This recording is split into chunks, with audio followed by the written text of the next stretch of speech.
हाँ जी बच्चों, क्या हाल चाल? सब मस्ती में है? कैसी चल रही है आपकी पढ़ाई लिखाई? और क्लासेस करने में मज़ा आ रहा है? रिवीजन कर रहे हो आप सब?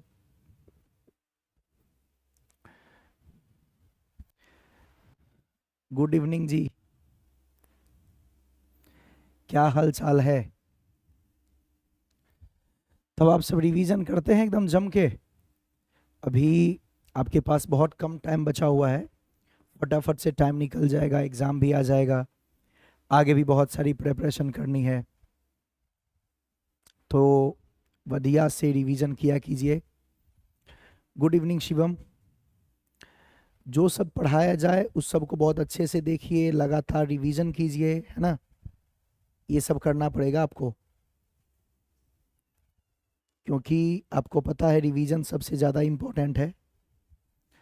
जितना बार आप रिवीजन करेंगे उतना ज़्यादा परफेक्शन आएगा, उतना लंबा समय तक याद रहेगा। इसलिए लगातार हर दिन रिवीजन किया कीजिए। जब भी आपकी क्लास स्टार्ट होती है ना, क्लास स्टार्ट होने से आधा घंटा पहले आप लोग बिल्कुल एक्टिव हो जाओ, और जो भी सब्जेक्ट पढ़ाई होने वाला होता है, जो भी आपका रूटीन है, उसके आधार पर रिवीजन कर लिया कीजिए। ओके, चलिए फिर आगे की पढ़ाई करें। पिछले क्लास में हमने बहुत कुछ पढ़ा था, यस और नो? धनात्मक और ऋणात्मक आवेश आप समझ गए थे किसको बोलते हैं? धनात्मक कौन था, ऋणात्मक कौन था, बताइए फटाफट, जल्दी जल्दी एक बार क्विकली रिकैप कर लेते हैं और साथ ही साथ आपसे पूछ भी लेते हैं। धनात्मक कौन था, ऋणात्मक कौन था, कुछ याद है? धनात्मक का उदाहरण कौन है? प्रोटॉन। ऋणात्मक का इलेक्ट्रॉन। न्यूट्रॉन का क्या हाल चाल है? न्यूट्रॉन कैसा आवेश है? क्या न्यूट्रॉन कोई आवेश है या उदासीन? न्यूट्रॉन बना है न्यूट्रल से, और न्यूट्रल का मतलब होता है उदासीन। अच्छा, उदासीन का मतलब क्या होता है? उस पर जीरो आवेश या फिर प्लस माइनस मिलके कुल आवेश का मान शून्य। न्यूट्रल कैसे बनता है? प्लस भी होता है माइनस भी होता है, दोनों मिलके शून्य होता है, यही ना? तो ये सब छोटी छोटी बातें हैं जो आप सबने पढ़ा था। और हाँ जी, और मैंने बताया था न्यूट्रॉन कैसे बनता है, क्वार्क से, याद है? क्वार्क। हाँ जी, हेलो स्वाति। आप लोग थोड़ा सा नॉलेज के लिए बताया था मैंने, क्वार्क से बनता है आपका न्यूट्रॉन, याद है? मैंने आपको न्यूट्रॉन के बारे में एक बात बताया था, पता नहीं आपको याद होगा या नहीं, लेकिन मैंने आपको कहा था उतना डिटेल में अपने को क्वार्क्स नहीं पढ़ना है हमारे सिलेबस में, लेकिन न्यूट्रॉन के बारे में एक बात मैंने कहा था कि न्यूट्रॉन में प्लस भी होता है माइनस भी होता है ना? तो मैंने कहा था इसमें एक अप क्वार्क्स होता है और दो डाउन क्वार्क्स होता है ना? अप क्वार्क्स किसको बोलते हैं जानते हैं आप? 2/3 को बोलते हैं प्लस में। और डाउन क्वार्क्स किसको बोलते हैं? डाउन का मतलब होता है नीचे, तो मतलब माइनस 1/3 को बोलते हैं। और ये दो डाउन क्वार्क्स होता है, तो ये कुछ ऐसा बन जाता है। और इन सभी को अगर आप जोड़ोगे तो क्या मिलेगा? जीरो। तो इसमें प्लस भी है माइनस भी है, लेकिन दोनों मिलके जीरो हो जाता है, यस और नो? चलिए, तो ये सब ध्यान रखिएगा। अगर छोटा सा कंसेप्ट कोई आपसे पूछ देता है, तो मेरे हिसाब से कोई बहुत बड़ी चीज़ तो है नहीं, आप चाहेंगे तो इसको याद रख सकते हैं बहुत इजीली। क्या? चलिए आगे मुझे बताइए और कुछ। अच्छा एक बात और बताऊं, नॉलेज के लिए थोड़ा सा, अगर मुझे कोई बोले कि प्रोटॉन को क्वार्क से बनाइए, आप मुझे बताओ अप और डाउन क्वार्क्स को यूज करके प्रोटॉन बना सकते हो आप? कोई बच्चा अपने कॉपी में अप और डाउन क्वार्क्स को यूज करके कोई प्रोटॉन बना के दिखा सकता है? सोचो, आपको अप और डाउन क्वार्क्स को मिला के प्रोटॉन बना के दिखाना है।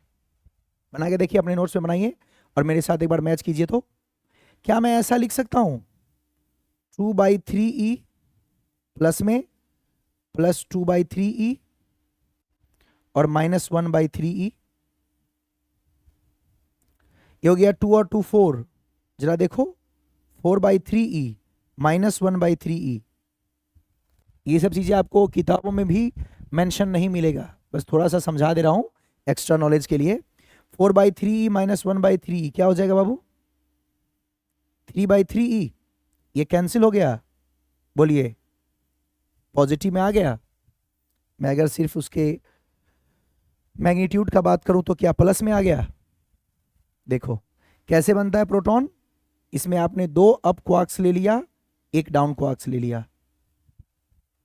ऐसे ही बताया नॉलेज के लिए। अप क्वार्क्स मतलब 2/3 2/3 दोनों मिलके हो गया 4/3 और 1 डाउन क्वार्क्स का मतलब -1/3, तो 4/3 माइनस 1/3 क्या हो गया? 3e/3, 3 कैंसिल हो गया, e के बराबर आ गया। प्रोटॉन का भी आवेश उतना ही होता है जितना इलेक्ट्रॉन का, बस इलेक्ट्रॉन पे माइनस होता है, इस पे प्लस होता है, तो यहाँ पे प्लस में आ गया है। यस और नो? यहाँ ई का मतलब इलेक्ट्रॉन नहीं है, यहाँ पे ई का मतलब है इलेक्ट्रॉन का जो मैग्नीट्यूड है, इलेक्ट्रॉन का जो मान है, उसके आवेश का मान है ना। ऐसे बनाए थे, किसी ने बनाया था ऐसा? चलिए बस एक छोटी सी नॉलेज के लिए है, कोई पूछे तो आप बता देना, और थोड़ा सा हायर नॉलेज के लिए है, वरना आप भी जानते हो आपके सिलेबस में ये सब कोई पूछने वाला नहीं है। चलिए तो फिर मैंने आपको सिखा दिया था प्रोटॉन इलेक्ट्रॉन न्यूट्रॉन सबकी कहानी सुन लिया था हमने, सबका आवेश सुन लिया था। कोई बता सकता है मुझे प्रोटॉन का जो द्रव्यमान है वो इलेक्ट्रॉन का कितना गुना? जल्दी बताइए, फटाफट आगे बढ़ते हैं। प्रोटॉन का द्रव्यमान इलेक्ट्रॉन से कितना गुना ज्यादा है? डेली मेरे क्लास को करने से पहले आप रिवीजन करके बैठोगे, वरना फोन में घुस के मारूंगा। देख लो, सारी रिवीजन एकदम तैयार रहनी चाहिए, यहाँ पे कोई कॉम्प्रोमाइज नहीं, ठीक है? मैंने बताया ना, पढ़ाना सिखाना सिलेबस खत्म करना ये मेरी रिस्पॉन्सिबिलिटी है, लेकिन प्रैक्टिकली मतलब प्रैक्टिस करना बार बार ये आपकी जिम्मेदारी है, तो इन चीज़ों को हमेशा समझिए। चलिए बहुत कुछ हमने पढ़ लिया था, बहुत कुछ हमने देख लिया था, आज हम लोग आवेश का मात्रक बीमा सब देखते हैं क्या होता है। चलिए फिर आगे बढ़ते हैं। अगर आपको याद हो तो प्रोटॉन का द्रव्यमान इलेक्ट्रॉन से कितना था बाबू? 1836। हाँ, आपको 1836.15 बोलने की जरूरत नहीं है, 1836 याद रखो, 1836 गुना। और न्यूट्रॉन का जो द्रव्यमान था वो इलेक्ट्रॉन के कंपैरिजन में कितना था? 1838। सबसे भारी कौन? ये हमेशा याद रखना है, सबसे भारी, बहुत ही इंपॉर्टेंट क्वेश्चन है जो ऑब्जेक्टिव में पूछा जाता है। सबसे भारी बताओ, प्रोटॉन इलेक्ट्रॉन न्यूट्रॉन में सबसे ज्यादा द्रव्यमान किसका? जल्दी, सबसे ज्यादा द्रव्यमान किसका? प्रोटॉन का कि इलेक्ट्रॉन का? सबसे ज्यादा द्रव्यमान गलत, न्यूट्रॉन का, भूल गए, 1.675 था। सबसे ज्यादा neutron, then proton, then electron. देख लो, स्वाति रिवीजन नहीं कर रही हो, भूलेगी तो पिटाई खाएगी। और next, very good Shivam, okay Priyanshu, well done. इसके बाद मैंने एक बात और बताया था, विराम में जब होती है आवेश तो क्या उत्पन्न करती है? क्या विराम में जो आवेश होती है वो विद्युत क्षेत्र उत्पन्न करती है? गतिमान आवेश विद्युत क्षेत्र और चुंबकीय क्षेत्र दोनों उत्पन्न करती है, और जब त्वरित होता है आवेश तो विद्युत क्षेत्र, चुंबकीय क्षेत्र और विद्युत चुंबकीय तरंग तीनों उत्पन्न करती है।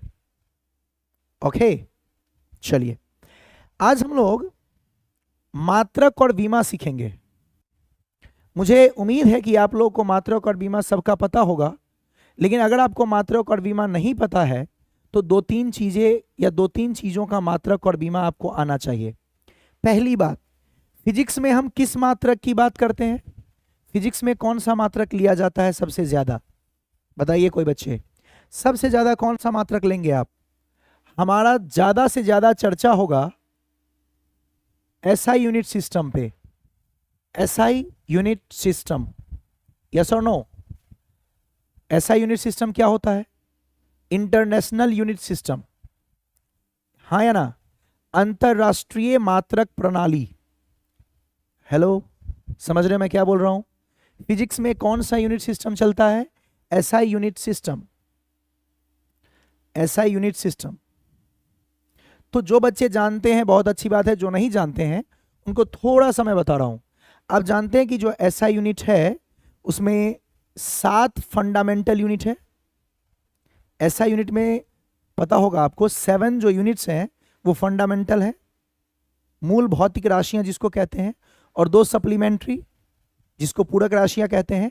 और बाकी जितनी भी राशियां हैं या जितना भी भौतिक राशि है सबको हम लोग इस मूल भौतिक राशि की मदद से बनाते हैं। आपने ये अपने बचपन में भी पढ़ा होगा और 11th में भी मैं पढ़ाता हूँ। जिन बच्चों ने नहीं पढ़ा होगा तो 11th का लेक्चर देख लीजिएगा, आपके यूट्यूब पे अपलोडेड है, वहां से देख लीजिएगा। यूनिट एंड डायमेंशन एक चैप्टर होगा क्लास 11th के प्लेलिस्ट में, जिसमें आपको दिख जाएगा कैसे मैंने सबका मात्रक बताया। खैर अभी मैं ये बता रहा हूं कि 2-3 आप याद करना, ठीक। जैसे कोई पूछे लेंथ, कोई पूछे आपसे, थोड़ा सा बता रहा हूं, देख लो। लंबाई, बोलो जरा जल्दी से, लंबाई का मात्रक। क्या लंबाई का मात्रक हम मीटर लेते हैं? और लंबाई का विमीय सूत्र क्या लेते हैं? एक होता है मात्रक, एक होता है विमीय सूत्र। तो आप मुझे बताइए, मात्रक में तो हमने ये ले लिया, और इसकी विमीय सूत्र क्या लोगे? विमीय सूत्र या इसका विमा क्या लिखेंगे? तो आप मुझे बताओ लंबाई का अंग्रेजी, अंग्रेजी पे फोकस करना है, देख लो। लंबाई का अंग्रेजी, सर अंग्रेजी मत पूछिए, बहुत दर्द होता है। लंबाई का अंग्रेजी होता है लेंथ, और इसलिए इसका विमीय सूत्र क्या बनाया गया? एल। और जब भी आप विमीय सूत्र लिखेंगे तो इस तरीके से इसको हम ब्रैकेट के अंदर बंद करते हैं। तो छोटी मोटी चीजें बता रहा हूं, सब ध्यान देंगे। जब भी आपको लंबाई का मात्रक पूछेगा, जहां पर भी लंबाई का मात्रक होगा, मीटर यूज कीजिएगा, और उसकी विमा पूछा जाएगा, विमीय सूत्र पूछा जाएगा तो एल लिखेंगे। ऐसे ही द्रव्यमान का सब नहीं पढ़ना है, बस 2-3। द्रव्यमान किस में मापते हैं बाबू? केजी में। केजी के लिए द्रव्यमान का अंग्रेजी मास, इसका कैपिटल लेटर या फर्स्ट लेटर एम, तो इसका विमीय सूत्र हो गया एम। 2-3 बता रहा हूं, ज्यादा नहीं बताऊंगा, 2-3 जो हमें बार बार यूज होगा, तो आपसे रिक्वेस्ट है उसको याद रखिएगा ताकि आप बाकी का मात्रक बीमा निकाल सके। फिर कोई आपसे पूछेगा समय, जो सबसे बलवान है, और आपका खराब चल रहा है क्योंकि पढ़ना पड़ रहा है। काश ये पढ़ाई लिखाई नहीं होता, बेटा पढ़ाई करना पड़ रहा है, यह आपका अच्छा समय है। इसके अलावा बाकी कोई भी काम करोगे ना, आपकी, समझ रहे हो, खून पसीने सब निकल जाएंगे। पढ़ाई ही एक ऐसा मजेदार चीज है जो एकदम रिलैक्स होके कंफर्टेबल जोन में बैठ के आप पढ़ते हो। बाकी हर एक चीज बहुत मुश्किल होती है, तो बढ़िया से इसीलिए पढ़ लो आप। समय, सेकंड, उसके लिए टाइम, और एक और बस याद रखना, विद्युत धारा। बस हो गया। होते 7 हैं लेकिन सभी नहीं याद करना है। जिसको ज्यादा डिटेल में सीखना है जाके 11th क्लास का प्लेलिस्ट यूट्यूब से देख लें, वहां पे मैंने पढ़ाया है कल ही। करंट की बात करें, इलेक्ट्रिक करंट या करंट, तो आप जानते हैं विद्युत धारा के लिए आप क्या यूज करते हो? एम्पियर, ए। इसका जो आप विमा लेंगे वो भी ए होगा, या फिर कोई बच्चा चाहे तो, आपको पता है विद्युत धारा को आई से भी सूचित करते हैं, तो आई भी ले सकते हैं। इतना सभी बच्चे याद रखेंगे। सर इसमें याद क्या करना है? लेंथ को, लंबाई को मीटर में मापते हैं, लंबाई एल। द्रव्यमान को किलोग्राम में मापते हैं, केजी, और द्रव्यमान का अंग्रेजी मास तो एम।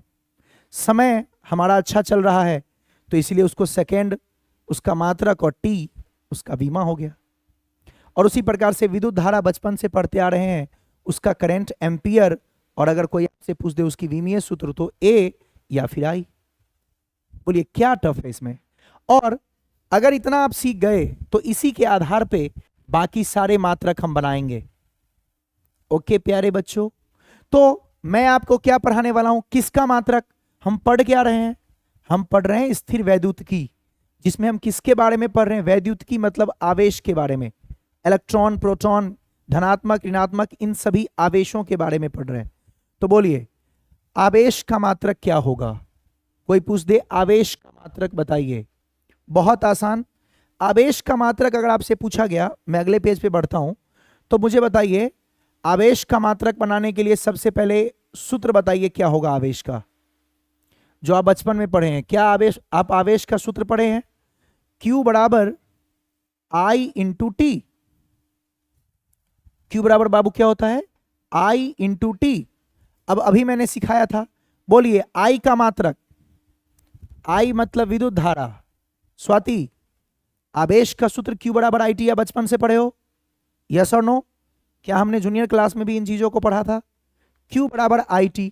आई बोलिए, मैंने क्या भी सिखाया था, ये मैंने क्यों सिखाया था? आई का मतलब विद्युत धारा, विद्युत धारा के लिए मात्रक बोलिए सर एम्पियर। मैं बात कर रहा हूं एसआई मात्रक का बाबू। किसका बात कर रहा हूं? एसआई मात्रक का। ज्यादा काम में यही आएगा। इंटरनेशनली यूनिट सिस्टम है ये, इंटरनेशनल यूनिट सिस्टम कहते हैं। तो इंटरनेशनल यूनिट सिस्टम कितने काम का होगा वो आप जानते हो। अंतरराष्ट्रीय लेवल पे पूरी दुनिया फॉलो करती है इसको। सबके लिए सबसे पहला प्राथमिकता इसी मात्रक को दिया जाता है।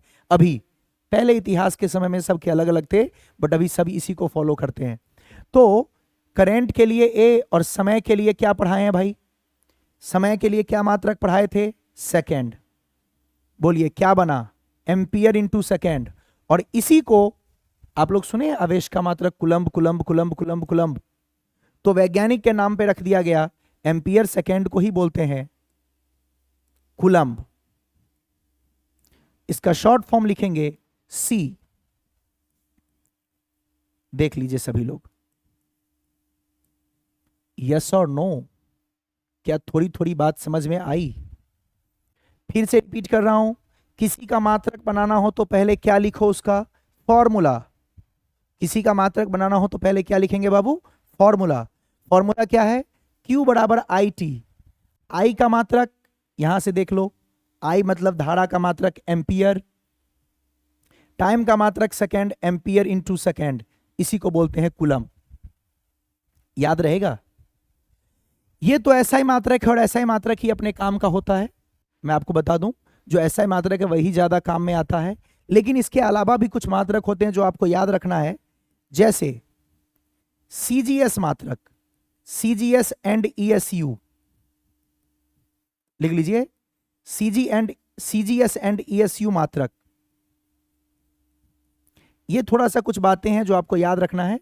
जैसे SI मात्रक कूलम्ब होता है ना बाबू, वैसे ही CGS मात्रक क्या होता है पता है आपको? Stat coulomb.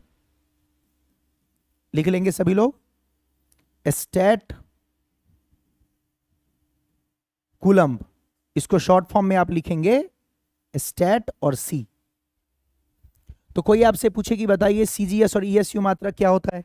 CGS जानते हैं आप लोग? जानते हैं मात्रक प्रणाली अलग अलग तरीके का है, अलग अलग यूनिट सिस्टम है।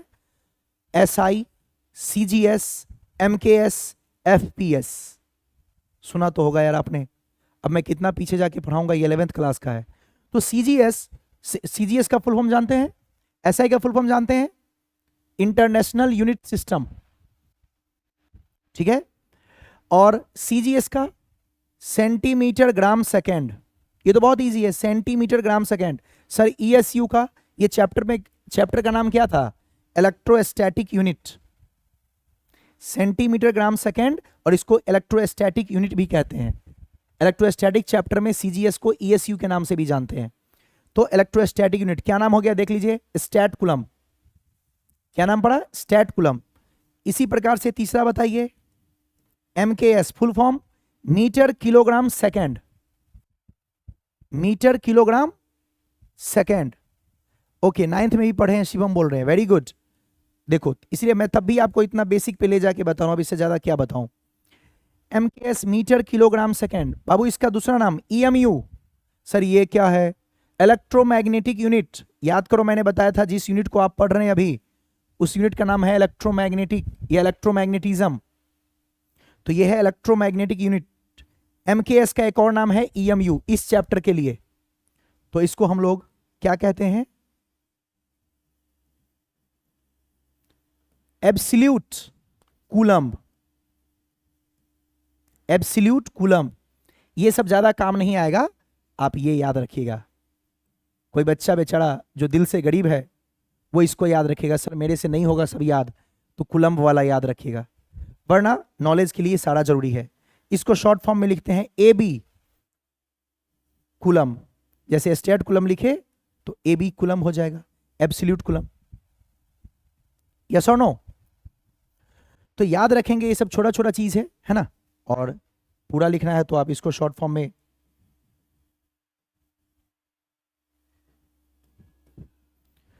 तो जैसे इसको हम लोग स्टैट कूलम्ब कहते हैं, इसको एब्सोल्यूट कूलम्ब कहते हैं, शॉर्ट फॉर्म में एब्सोल्यूट को आप ए भी कह सकते हैं, तो ए बी कूलम्ब हो गया या एब्सोल्यूट कूलम्ब हो गया। अब पूरा ही बोलो ज्यादा अच्छा है, कूलम्ब या फिर स्टैट कूलम्ब या फिर एब्सोल्यूट कूलम्ब, ऐसे याद रखेंगे। तो जब भी कोई आपसे पूछेगा कि SI मात्रक क्या होता है आवेश का, कूलम्ब किससे बना है, Q बराबर IT, इस पे फोकस करो आप। I मतलब एम्पियर, टाइम मतलब सेकेंड, एम्पियर सेकेंड मिलके बना कूलम्ब।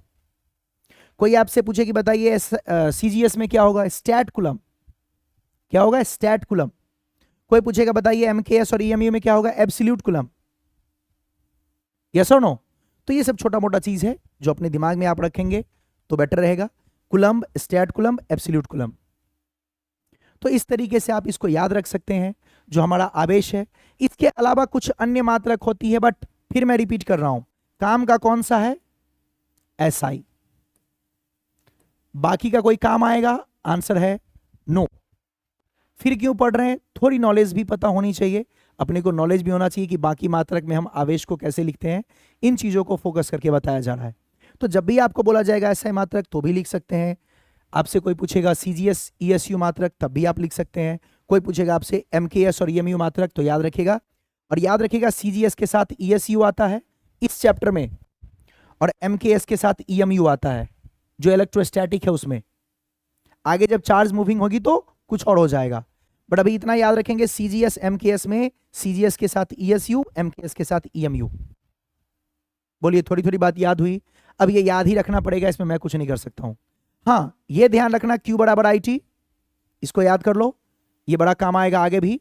Q बराबर IT, I मतलब एम्पियर, T मतलब सेकेंड, डन। तो ये सब छोटी मोटी चीजें हैं जो याद रखना है।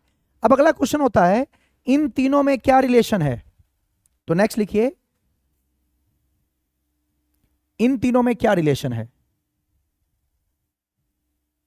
किन तीनों में, इन तीनों में देख लीजिए, SI मात्रक, आवेश का SI मात्रक, CGS मात्रक और MKS मात्रक, इन तीनों में क्या संबंध है।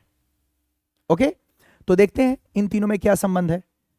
तो याद रखना है आपको, यहीं लिख दूं क्या, सुनना, SI मात्रक, CGS मात्रक और MKS मात्रक में कोई आपसे पूछे रिलेशनशिप बिटवीन SI मात्रक, CGS मात्रक और MKS मात्रक, ठीक है, तो क्या करेंगे, SI मात्रक, CGS मात्रक एवं MKS मात्रक में संबंध, इन संबंध को बताना है मुझे। तो चलिए देखते हैं इन तीनों में क्या कोरिलेशन है, इस चीज को देखते हैं थोड़ा, ठीक है।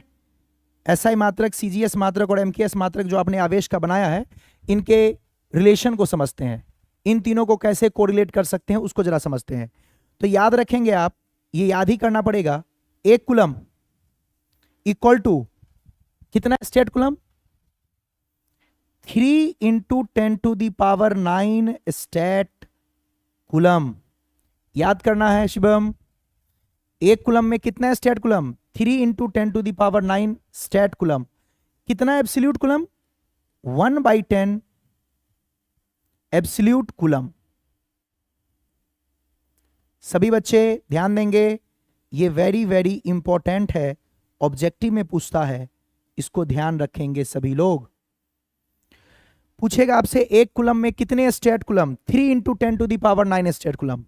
एक कूलम्ब है वो कितने स्टेट कूलम्ब के बराबर होगा, 3 × 10⁹, और कितना एब्सोल्यूट, 1/10 एब्सोल्यूट कूलम्ब। क्या थोड़ी बात आप समझ पा रहे हैं, 1 कूलम्ब 3, याद करो मेरे साथ, ये याद ही करना पड़ेगा, इसका कोई सॉल्यूशन नहीं है, कुछ चीजें याद रखनी पड़ती है।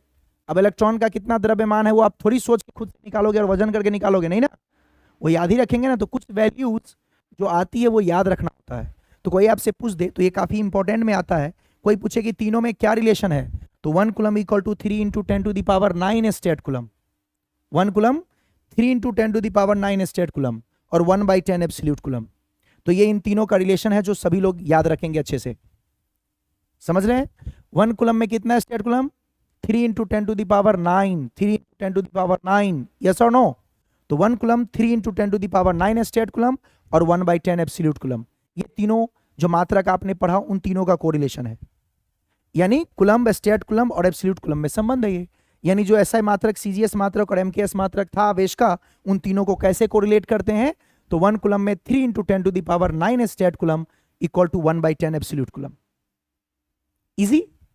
तो ये ध्यान रखना है कि इस तरीके से तीनों कोरिलेटेड हैं। बट अपने काम का कौन सा है, फिर से रिपीट कर रहा हूं, एसआई मात्रक। इसके अलावा दो अन्य मात्रक और हैं, जैसे केमिस्ट्री वाले लोग यूज करते हैं, है ना, रासायनिक मात्रक कहते हैं उसको हम, है ना, बट मैं इसको डायरेक्ट लिख देता हूं, अन्य मात्रक लिख लो। हमारे फिजिक्स में नहीं यूज आएगा, है ना, केमिस्ट्री में यूज होती है, कुछ कॉमर्शियली यूज किया जाता है ना। तो कॉमर्शियली जो यूज करते हैं वो, या केमिस्ट्री में जो यूज होता है वो, कुछ रासायनिक यूनिट, कुछ कॉमर्शियल यूनिट, क्या चीज होती है वो समझते हैं। जो हम लोग यूज करते हैं, आपने देखा होगा, मैं एक छोटा सा बात बताता हूं, आप लोगों ने कभी बैटरी देखा है? बैटरी, इन्वर्टर वाली बैटरी, लिखा रहता है 220 AH, 150 AH। पापा जब जाते होंगे बैटरी खरीदने के लिए तो पूछते होंगे, वो शॉपकीपर पूछता होगा कितने AH का बैटरी चाहिए? 220 AH, 200 AH, 150 AH। जितना ज्यादा बड़ा लेते हैं आप, 220 AH का लेते हैं तो ज्यादा कीमत लगता है, 200 AH का लेते हैं थोड़ा कम कॉस्ट होता है, 160 या 150 का लेते हैं तो थोड़ा और कम लगता है ना। तो वो AH क्या है? कभी आपने सोचा वो AH क्या है? वो AH है कॉमर्शियल यूनिट है, यस और नो, जो हम यूज करते हैं चार्ज का, आवेश का। आज ये देखते हैं, तो जो अन्य यूनिट है उसमें कौन सा आता है? Ampere hour. जो बच्चे नहीं जानते लिख लेंगे, एम्पियर आवर कहते हैं उसको। तो कोई आपसे पूछे एम्पियर आवर किसका यूनिट है? आवेश का। एम्पियर आवर का मतलब क्या हो गया? देखिए यहां पे, जैसे मैं आपको बताता हूं, कूलम्ब क्या था? Ampere second. वैसे यहां क्या है बाबू? Ampere hour. तो कोई आपसे पूछे कि बताइए कॉमर्शियल यूनिट क्या होता है? तो कॉमर्शियल यूनिट जो आवेश का होता है वो एम्पियर आवर होता है। और 1 एम्पियर आवर किसके इक्वल होता है? तो 1 एम्पियर को तो एम्पियर ही रहने दो, आवर को बनाओ सेकेंड। क्या मैं लिख सकता हूं 3600 सेकेंड? क्या सभी बच्चे जानते हैं 1 आवर में 3600 सेकेंड होता है? क्या सभी को पता है? अगर इनको मैं सॉल्व करूं तो क्या बनेगा बताइए बाबू? 3600 एम्पियर सेकेंड। और अभी मैंने कहा था ampere second is what? It's coulomb. Ampere second is coulomb. तो क्या मैं बोल सकता हूं 3600 कूलम्ब?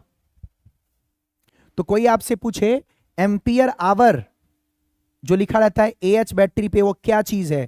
तो आप उनको बताना 1 AH 3600 कूलम्ब के बराबर होता है।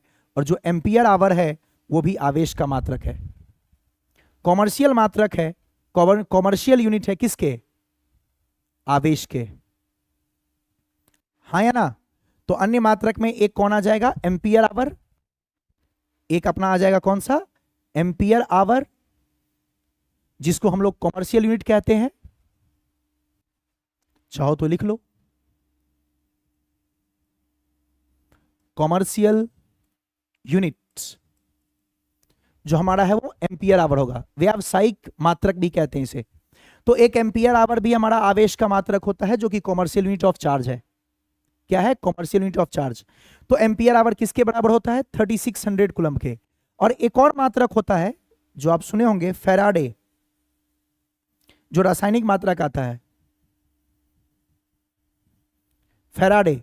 तो कोई आपसे पूछेगा 1 फैराडे इज व्हाट? जो हमारा फैराडे है वो भी एक मात्रक होता है आवेश का। तो याद रखेंगे आवेश का वो तीनों तो था ही, इसके अलावा दो एक्स्ट्रा और आपको याद रखना है। एम्पियर आवर जो कि 3600 कूलम्ब के बराबर होता है 1 एम्पियर आवर, और एक होता है फैराडे। फैराडे क्या होता है जानते हैं आप सब? फैराडे पता है आप लोग केमिस्ट्री में सुने हैं? फैराडे 1 फैराडे जो होता है वो होता है 96500 कूलम्ब आवेश के बराबर। तो एक आपको फैराडे भी याद रखना है, यस और नो? फैराडे। तो हमारा आवेश का एक मात्रक एम्पियर आवर हुआ और एक मात्रक फैराडे हुआ। एम्पियर आवर का मतलब 3600 कूलम्ब, 1 एम्पियर आवर का मतलब 3600 कूलम, और उसी तरीके से 1 फैराडे का मतलब 96,500 कूलम। तो इस तरीके से ये बहुत सारे हमारे पास आवेश के मात्रक है। फिर से रिपीट कर रहा हूं, एम्पियर सेकेंड को कूलम कहते हैं, स्टैट कूलम, एब्सोल्यूट कूलम, तीनों में इस प्रकार का कुछ रिलेशन होता है जो कि आपको बता चुका हूं। फिर अन्य मात्रक में कॉमर्शियल यूनिट हम लोग यूज करते हैं जिसको व्यावसायिक मात्रक कहते हैं, वो एम्पियर आवर होता है। और हम जो केमिस्ट्री में यूज करते हैं इसको रासायनिक मात्रक भी कहा जाता है, रासायनिक मात्रक, तो ये हमारा होता है फैराडे, केमिकल यूनिट, है ना। तो फैराडे का भी यूज करते हैं। तो ये सब छोटी मोटी बातें हैं जो आपके नॉलेज के लिए है, कभी केमिस्ट्री में आए सर पूछे तो आप उनको जवाब दीजिएगा कि 1 फैराडे का मतलब होता है 96,500 कूलम, और फैराडे भी आवेश का मात्रक है। कोई आपसे पूछे एम्पियर आवर, जब पापा जाए बैटरी खरीदने के लिए तो उनको बोलना जो 220 AH का जो आप बैटरी लेके आते हैं वहां जो AH लिखा है वो भी आवेश का मात्रक है, एम्पियर आवर भी आवेश का मात्रक है। Is it clear? सिंपल है। क्या एम्पियर आवर आवेश का मात्रक होता है ये कहने में आप शर्माओगे तो नहीं? क्या फैराडे भी आवेश का ही मात्रक है ये कहने में घबराओगे तो नहीं? और बाकी जो 3 मात्रक है coulomb, stat coulomb, absolute coulomb, ये आपके दिमाग में उतरा कि नहीं बताओ? क्या आप सारे मात्रक को अपने दिमाग में कंक्लूड कर पा रहे हो? आवेश का एक मात्रक कूलम जो बहुत फेमस है, ऐसा ही मात्रक आप जानते हैं। फिर स्टैट कूलम और एब्सोल्यूट कूलम। इसके अलावा जो हम बैटरी पे लिखा हुआ देखते हैं AH, वो एम्पियर आवर भी क्या है? वो एम्पियर आवर भी हमारा आवेश का मात्रक है। 1 एम्पियर आवर कितना होता है? 3600 कूलम। फिर फैराडे जो केमिस्ट्री में सर यूज करते हैं वो भी क्या है? अब मैं थोड़ा फैराडे की जन्म कुंडली बताऊं। फैराडे की जन्म कुंडली जानना चाहते हो? ये फैराडे क्या चीज है जानते हैं आप? आप लोग मुझे बताओ, आप लोग मोल समझते हो? मोल, मैं इस फैराडे के बारे में थोड़ा बताता हूं। ये फैराडे क्या चीज है? 1 मोल। सर 1 मोल? हां, 1 मोल इलेक्ट्रॉन पर, 1 मोल किस पर? इलेक्ट्रॉन पर आवेश। जैसे 1 इलेक्ट्रॉन पे आवेश होता है ना 1.6 × 10⁻⁻19। हम सिर्फ मान की बात करें, चिन्ह को अभी छोड़ दीजिए। जैसे इलेक्ट्रॉन पे आवेश का मान 1.6 × 10⁻⁻19 है ना, वो कितने इलेक्ट्रॉन पे है? 1 पे ना। 1 मोल इलेक्ट्रॉन पे जितना आवेश है ना उसी को बोलते हैं 1 फैराडे। ओहो, रहस्य की बात समझ लो। 1 मोल इलेक्ट्रॉन लेंगे, 1 मोल मतलब कितने इलेक्ट्रॉन? कोई बच्चा? 1 मोल इलेक्ट्रॉन मैं आपको दूं कि ये ले 1 मोल इलेक्ट्रॉन, तो कितना इलेक्ट्रॉन दूंगा? क्या आप लोग 1 मोल का वैल्यू जानते हो? 6.022 इंटू 10⁻23, या 6.023 भी लेते हैं कुछ। 1 मोल इलेक्ट्रॉन मैंने बोला ना, 1 मोल का मतलब क्या हो गया बाबू? 6.022 इंटू 10⁻23। ये हो गया 1 मोल में इतनी संख्या होती है। और 1 इलेक्ट्रॉन के आवेश 1.6 इंटू 10⁻⁻19 कूलम। कोई बच्चा मल्टीप्लाई करो तो देखो तो कितना आ रहा है। और मैं आपको एक बार बताऊं, इलेक्ट्रॉन पे भी जब लेते हैं तो इसको कैलकुलेशन में 1.602 ले लेते हैं इंटू 10⁻⁻19। अब करो, 1 मोल हो गया इतना। और ये इलेक्ट्रॉन का आवेश, 1 इलेक्ट्रॉन पे आवेश है 1.6 या 1.602 इंटू 10⁻⁻19। 1 मोल पे कितना होगा? 1 मोल में कितनी संख्या होती है? 6.022 या 6.023, दोनों में से जो मर्जी ले लीजिए। करो मल्टीप्लाई, बताओ कोई बच्चा कितना आ रहा है? कोई मुझे लिख के बताओ, सिर्फ मुझे इतना बताओ। 6.022 इंटू 1.602 को मल्टीप्लाई करके मुझे बताइए आंसर। ये 10⁻23 और 19 छोड़ दो, सिर्फ 6.022 और 1.602, जल्दी से बताओ। इसको मल्टीप्लाई करो और इसको मल्टीप्लाई करो, मुझे वैल्यू बताओ कितना आया, फिर मैं आपको बताता हूं। तो 1 मोल पर जो था ना इलेक्ट्रॉन का संख्या, फोन से कर लीजिए कैलकुलेशन, वरना मुझे कैलकुलेशन करके दिखाना पड़ेगा। आप खुद से करो, मैं चाहता हूं आप करो ताकि आपको भी समझ में आए। 1 मोल, याद रखो, 1 मोल इलेक्ट्रॉन की जो आवेश है उसे ही 1 फैराडे कहते हैं। रहस्य की बात समझे? आप बहुत जगह पढ़ोगे, सब जगह हम लोग रट लेते हैं 1 फैराडे में इतना होता है, इतना होता है। क्या चीज है 1 फैराडे? 1 मोल इलेक्ट्रॉन का आवेश। और मोल का चर्चा आ गया तो मोल कहां चलता है? केमिस्ट्री में। मोल वोल का खेल कहां करते हैं? केमिस्ट्री में, इसलिए इसको रासायनिक मात्रक भी कहा जाता है। तो ये 96500 मैं लिया हूं, आप इसको मल्टीप्लाई करो, देखो ना 96488 या 96473 ऐसा कुछ आ रहा होगा, करके देखो। नहीं करके देखोगे तो मैं करके दिखाऊंगा फिर। 6.022 को 1.602 से मल्टीप्लाई करो शिवम। प्रियांशु करो, शर्मा मत, लिखो ना, मैं बताता हूं, मैं बता दूंगा। ये कुछ आएगा 9.6 करके, देखो तो, घबरा क्यों रहे हो। 6.022 इंटू 1.602 को मल्टीप्लाई करो, मुझे वैल्यू बताओ ना, सिर्फ इन दोनों को मल्टीप्लाई करके कितना आ रहा है। 9 पॉइंट, अरे 9 पॉइंट कुछ आ रहा होगा, बोलो, 3-4 डिजिट बोल दो। 9 पॉइंट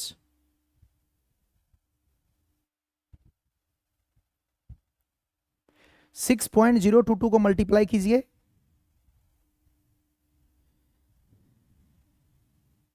इसमें कहीं कैलकुलेटर दिया ही नहीं है, वरना मैं यहीं आपको दिखाता अभी, आपको ज्यादा प्रैक्टिकली फील आता। देखो बच्चे ने निकाला 96472, ऐसा कुछ आया, वेल डन। तो इन दोनों को आप मल्टीप्लाई किए होंगे तो ये आया होगा 9.6472। चलो इतना ही लेते हैं। अच्छा, इनटू ये देखो, ये 23 है, देखो बच्चों ने जो बोला है मैं वही लिखा हूं, तो देख लीजिएगा कैलकुलेशन। 10 टू दी पावर 23 और 10 टू दी पावर -19, कितना बचा, ये 23, ये -19, तो कितना हो जाएगा, 3 इधर 1 इधर, 4। 10 टू दी पावर 4, आप इसको मल्टीप्लाई करो, देखो कितना आया। इसको मैं जरा छोटा करूं, कैसे होगा छोटा, हाँ आ जाओ इधर, आ जाओ इधर, आ जाओ इधर, आ जाओ, हाँ चलिए, ये देखिए, ये जरा मैं सही कर देता हूं। बच्चों ने जो मुझे कहा वही मैं लिख रहा हूं, 72 इंटू 10 टू दी पावर 4। प्यारे बच्चों, इसको मल्टीप्लाई करो, देखो कितना आ रहा है, 96472। बोलिए, ये 96472 आया है क्या, इसको मैं अप्रोक्स 96500 ले सकता हूं, इसीलिए ऐसा आया है, देख लीजिए, इसी को अप्रोक्स 96500 लिया जाता है। देखो 96472 है तो अप्रोक्स 96500, इजी बनाने के लिए। क्या आपको बात समझ में आई। एक फैराडे का मतलब, एक फैराडे का मतलब समझे आप, किसका आवेश, आप सही मल्टीप्लाई किए हो ना। एक बार मैं खुद भी करके देख लेता हूं, वैसे सही है क्योंकि इतना इसी के आसपास आता है। 6.022 इंटू 1.602, 9647244, वेल डन, गुड। तो ये जो निकल के आया आपको समझ में आया क्या, ये 96472 96500 के आसपास है, बिल्कुल है। यही होती है एक मोल आवेश पर जो इलेक्ट्रॉन होता है उसी को हम कहते हैं बाबू क्या, फैराडे। क्या आपको फील आया, थोड़ी थोड़ी बात समझ में आई। स्वाति अच्छे से समझ में आया, शिवम, प्रियांशु बहुत अच्छा रिस्पॉन्स किया आप लोगों ने, very good and thank you. तो जो मैं बताता हूं, मैं बोलता हूं मल्टीप्लाई करो तो किया करो यार, गलत होगा तो मुझे पता होता है उसका रिजल्ट आसपास। मैं आपसे मल्टीप्लाई इसलिए करवाता हूं कि आप प्रैक्टिकली समझो कि कुछ रटना नहीं है, हम ऐसे निकाल लेंगे अगर कभी भूल गए तो। सर बोले तो सर को जवाब देंगे कि सर ऐसे निकाला जाता है, आपको फील आएगा, कॉन्फिडेंस आएगा और आप साइंस सीख रहे हैं, रटना नहीं है उस चीजों को, वरना वैल्यू तो सब याद करके रखते हैं। मैं क्यों इतना मेहनत करके आपको बताया हूं, इस चीज के लिए। तो सबको याद हो गया, ampere hour commercial unit, Faraday chemical unit, yes और नो। फैराडे किस में लेते हैं, रासायनिक यूनिट में, रासायनिक मात्रक, याद रखना कौन, रासायनिक मात्रक क्या चीज है, फैराडे, ये जो आप पढ़े हो फैराडे। तो वो 96500 कूलम के बराबर होता है। एम्पियर आवर जो कॉमर्शियल यूनिट होता है, व्यावसायिक मात्रक भी कहते हैं इसे, जो कि 3600 कूलम के बराबर होता है। देख लीजिए सब आपके सामने है, यस और नो,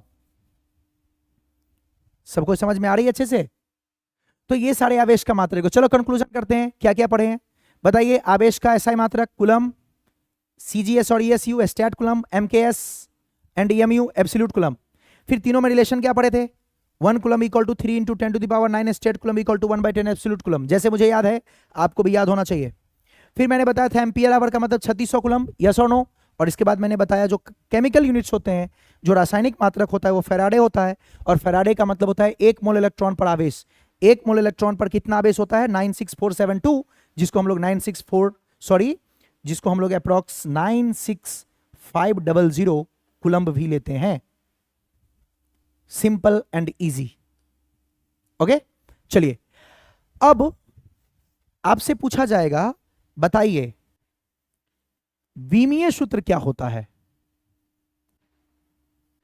अगला आ गया विमीय सूत्र, किसका? आवेश का। फिर से वही कहानी, बहुत इजी है, इसको याद रखेंगे सभी बच्चे। Q बराबर आई टी, पहले लिखेंगे फॉर्मूला, Q बराबर आई टी। मात्रक क्या था आई का? एम्पियर। समय का मात्रक सेकेंड। ठीक है, लेकिन ये तो मात्रक था भैया, हम तो आपसे पूछे हैं विमीय सूत्र। क्या पूछे हैं? विमीय सूत्र।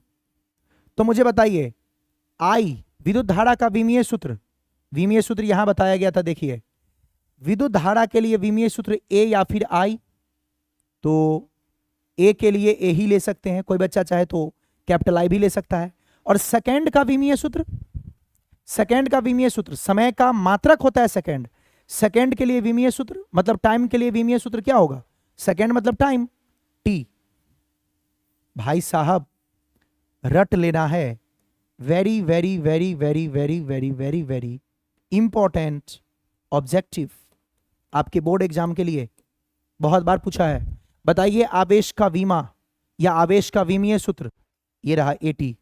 कोई बच्चा कहेगा नहीं सर मैं धारा को आई लिखना चाहता हूं, ठीक है लिख लो, और सेकेंड यानी सेकेंड को टाइम टी लिखना चाहता हूं, लिख लो। तो विमीय सूत्र एटी या फिर आईटी, याद हुआ? एटी या फिर आईटी दोनों चलेगा, स्टार लगा लो और इसको रट लेना है, बहुत ही ज्यादा इंपॉर्टेंट है। आवेश का विमीय सूत्र एटी या फिर आईटी। किसी का भी विमीय सूत्र बनाना हो या किसी का भी मात्रक बनाना हो तो आप कोशिश किया करो कि पहले उसका हम लोग फॉर्मूला याद करें। मैं दो इंपॉर्टेंट बता रहा हूं, लिखिएगा नीचे, कुछ इंपॉर्टेंट चीज बता रहा हूं। कोई मुझे बता सकता है बल का मात्रक और बीमा? बल का मात्रक, ये दो चीज जो मैं बताऊंगा आपसे मेरा रिक्वेस्ट है कि सभी लोग प्लीज याद रखिएगा, ये बार बार आपको काम आएगा। कोई बच्चा मुझे बता सकता है बल के लिए मात्रक और विमीय सूत्र? मात्रक तो न्यूटन, जब भी कोई बल का मात्रक पूछेगा आप न्यूटन लिखेंगे, ठीक है। कैसे बना न्यूटन? कोई सीखना चाहता है तो यहां देखो, बल का सूत्र क्या होता है? F बराबर ma, सब जानते हैं F बराबर ma। m का मात्रक किलोग्राम, m का मतलब हो गया द्रव्यमान, द्रव्यमान का मात्रक किलोग्राम, क्या जानते हैं आप सब? a मतलब त्वरण, त्वरण जानते हैं, बाइक चलाते हैं एक्सीलरेटर जो गति को त्वरित करते हैं, जैसे वेग होता है मीटर बटे सेकंड वैसे त्वरण होता है मीटर बटे सेकंड स्क्वायर, क्या नहीं जानते हैं आप? और इसी को कहा जाता है, इसी को साइंटिस्ट के नाम पे रख दिया गया न्यूटन, यही बन गया आपका न्यूटन। केजी मीटर बटे सेकंड स्क्वायर को न्यूटन कहते हैं, वैसे हम न्यूटन ही यूज करेंगे बट केजी मीटर बटे सेकंड स्क्वायर को ही आप न्यूटन कहते हैं। न्यूटन का मतलब हो गया केजी मीटर बटे सेकंड स्क्वायर, केजी मीटर बटे सेकंड स्क्वायर को शॉर्ट फॉर्म में न्यूटन का नाम देते हैं। इसका विमा कोई पूछे या विमीय सूत्र पूछे तो बोलो केजी के लिए विमीय सूत्र, यहां बताओ आप। केजी के लिए, केजी का मतलब होता है मास, केजी आता है द्रव्यमान से जिसका मतलब होता है मास, मास का पहला लेटर एम।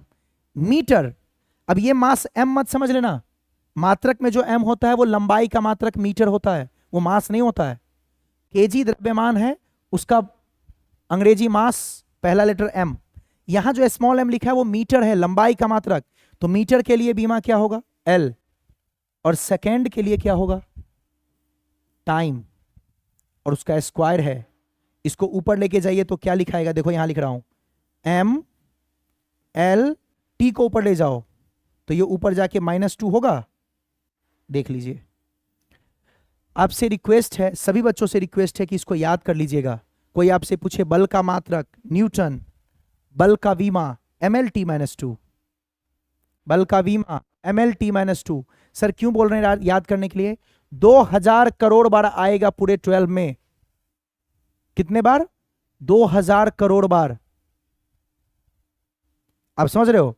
अरे 2000 करोड़ बार कहने का मतलब वो बहुत ज्यादा बार आने वाला है, तो इसको याद रखना पड़ेगा आपको। नहीं याद रखेंगे आप बार बार फंसेंगे। रट जाना, मैं हर क्लास को स्टार्ट होने से पहले पूछूंगा और तुरंत आपका स्क्रीन पे आ जाना चाहिए। नहीं आया फिर वापस फोन में घुस के मारूंगा सबके घर घर आके। तो इसलिए ये आपको याद होना चाहिए। और एक ऊर्जा का, ऊर्जा यानी कार्य, याद रखिएगा, कार्य और ऊर्जा के लिए सेम चलेगा।